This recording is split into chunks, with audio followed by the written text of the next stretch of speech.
தேவி ஏது வார்த்தை? பொன்னான திருவடிக்கு மல்லிகை முல்லிகை மனோரஞ்சிதம் என்று சொல்லக்கூடிய வாசனாதி பாரிஜாத மலரெல்லாம் பறித்து சரி பன்னீரால் உங்களது பாதத்தை கழுவி பட்டாடையால் துடைத்து இந்த நல்ல தங்காதாரப்பட்டவள் அனுதினமும் உங்களுடைய பாதத்தை பணிகிறேன் சுவாமி. கண்ணே தேவி இன்னும் எனக்கு அப்படி இருந்தாலும் கண்ணடி பாதம் ஆதி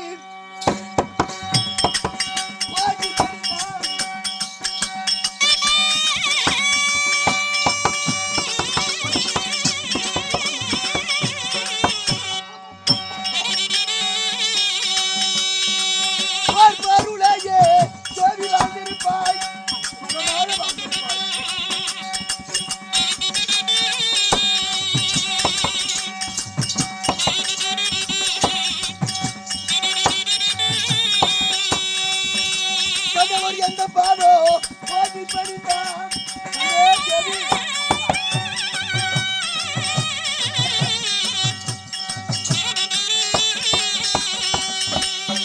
என்று சொல்கோ தேடி வாழ்ந்திருப்பாய் சுகமாக வாழ வேண்டும்.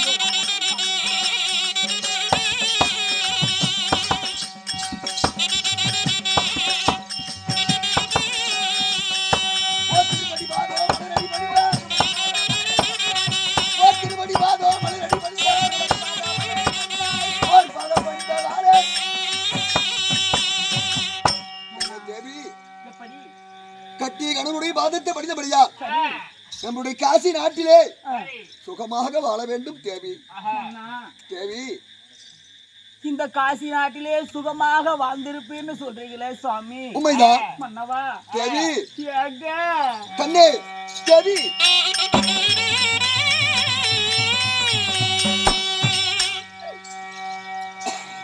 மன்னவா கண்ணே நான் என்னவென்று சொல்வேன் தெரியுமா? தேவி மன்னா வாழ்ந்திருப்பேர் என்று சொன்னார்.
வீட்டுல போடுறதுக்கு எடுத்துட்டு இருக்கிறேன்.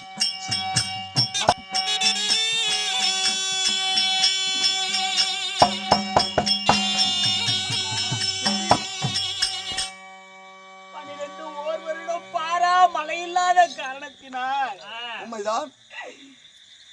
நாட்டு மக்கள் எல்லாம் பசி பசி என்று பஞ்சத்திலே வாழ்கிறார். நான் பெற்றெடுத்த 7 குழந்தைகளும்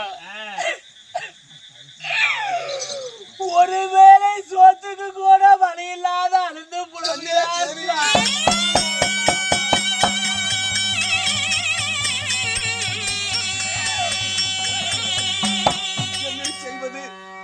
நம்ம காட்சி நாட்டிலே 12 வருடமாக மழை மாறி இல்லை.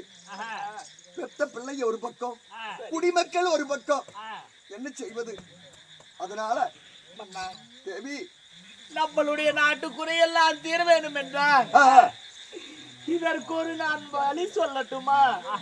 அப்படியா? ஆகட்டும் தேவி.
மக்களுடைய பசி தீர வேண்டும் என்றால் என் மாதா வீடு போனா என் மக்களுடைய பசி தீரும். என்னுடைய தாய் வீடு போனா என்னுடைய குழந்தை பசி தீரும். என்னுடைய மக்களுடைய பசி ஆற்றி வருவேன் சாமி. அதனாலே நான் என்னுடைய தாய் வீடு போறேன். போய் வா தேவி என்று என்னை வழி அனுப்பி வைங்க சுவாமி.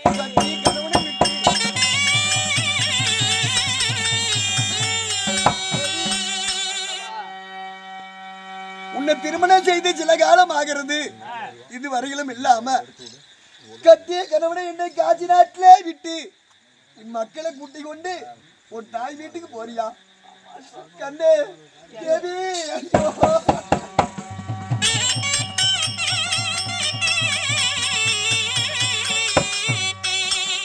கண்ணே, நல்லா தங்கா. நம்ம நாட்டிலே பஞ்சம் வந்துட்டு சொல்லித்தானே மக்கள் எல்லாம் பசுவோட வாடுதுன்னு சொல்லி தாய் வீட்டுக்கு போற ஒரு வார்த்தை சொல்லி கேட்பியா?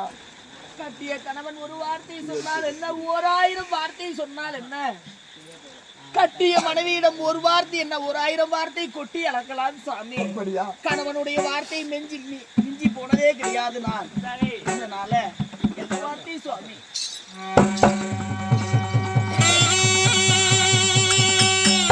கன்னட மலையேறி பிள்ளாரித்து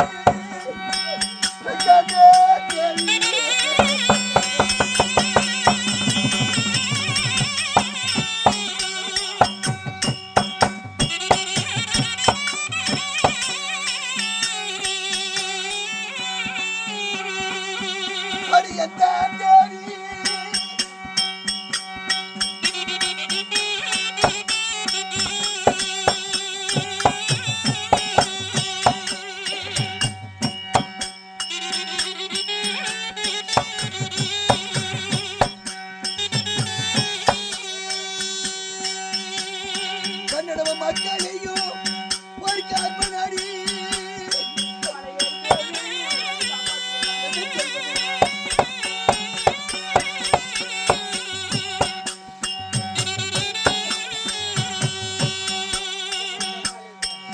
கன்னட செடியேறி பிள்ளாரித்து ஐயோ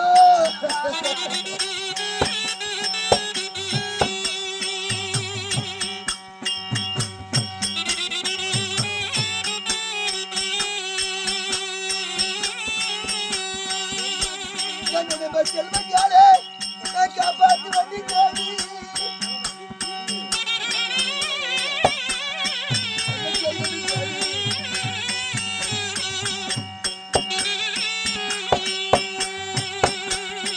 நீ போக வேண்டாம் தேவியாரே தாய் வீட்டுக்கு போக வேண்டாம் தேவி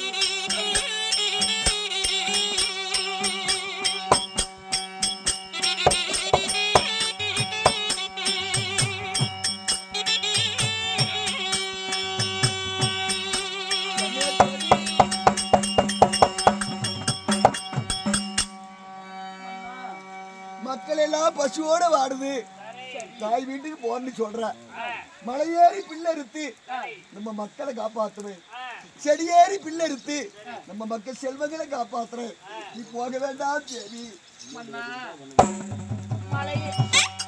மலையேறி பிள்ளருக்கு நம்ம 7 மக்களையும் காப்பாத்துறேன்னு சொல்றீங்களே, உண்மைதான் தேவி. அது தெரியுமா தேவி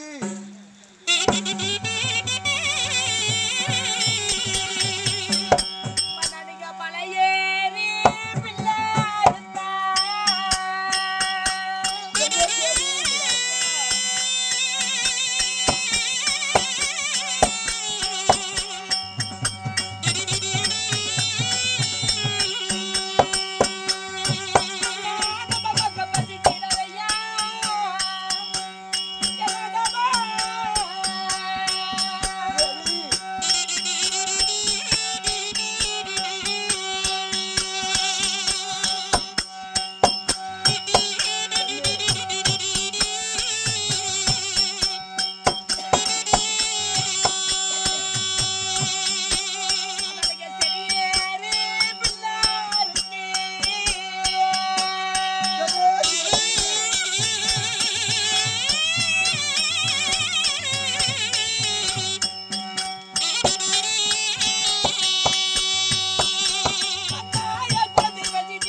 மலையேறி பிள்ளை இருந்தா என்னுடைய மக்களுடைய பசி தீராதையா.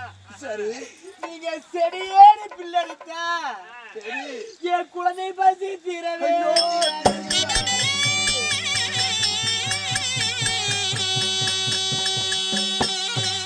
அதனால தேவி என் தாய் வீடு போய் வா என்று என்னை எழுப்பி வைத்தா போதும்.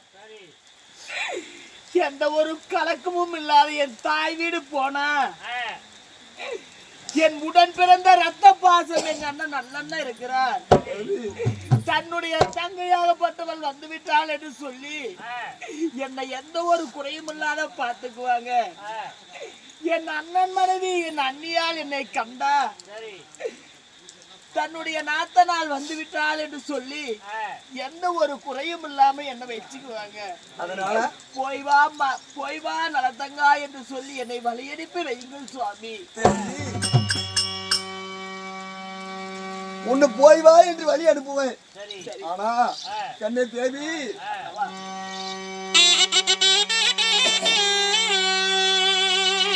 கண்ணே வாழ்ந்து போலச்சிருந்தா வா என்று அழைப்பாரோடி.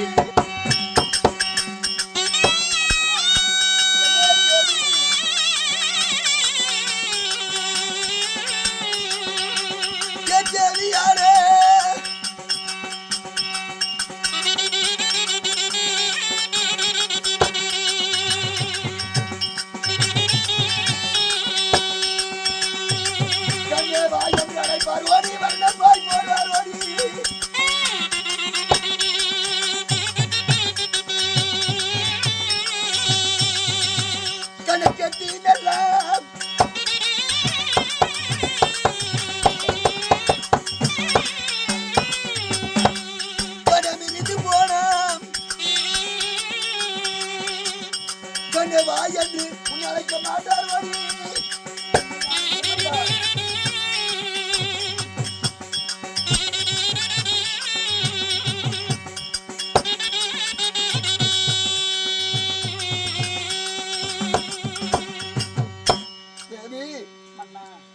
தாய் வீட்டுக்கு போறது பெரிதல்ல. நல்லா வாழ்ந்து பொழைச்சிருந்தா வாழ்ந்து அழைப்பாங்க, மரணப்பாய் போடுவாங்க. நீ கெட்டு மிரிஞ்சு போனா உன்னை யாரும் மதிக்க மாட்டாங்கடி தேவி.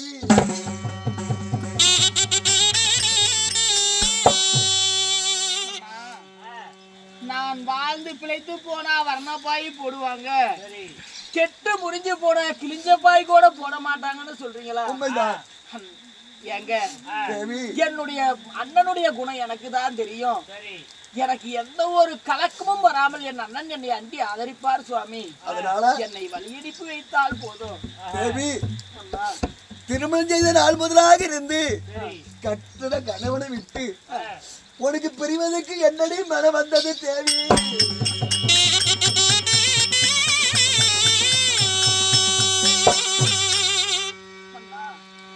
பரும்பிதி வந்தால் படும்பிதி பட்டுத்தான் ஆக வேண்டும். கரியை துடைக்கலாம், காவேரி நீந்தலாம், விதியை வெல்ல எந்த நாளையும் முடியாதா?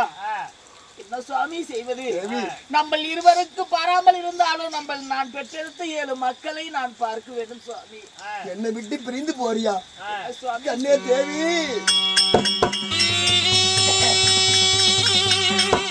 நம்ம எல்லைக்குள்ள என்னை போல